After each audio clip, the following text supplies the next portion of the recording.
Welcome to the Learning Pines YouTube. We hope this video helps.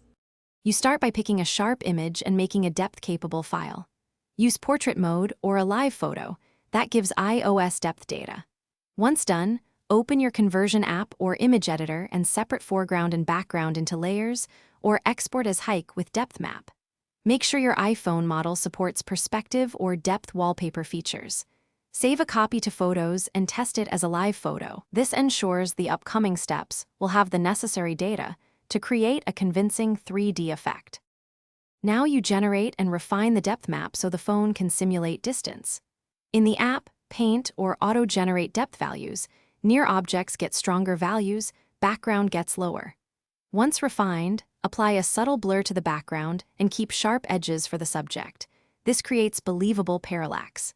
Export the result as a live photo or hike with embedded depth metadata because iOS reads that to animate the perspective. Make sure to preview the animation to confirm the depth transitions look smooth and realistic. Finish by going to Settings or Photos and choosing Set as Wallpaper.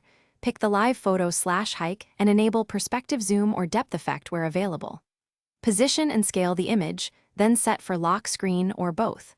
Once applied, lock and unlock to confirm the 3D motion.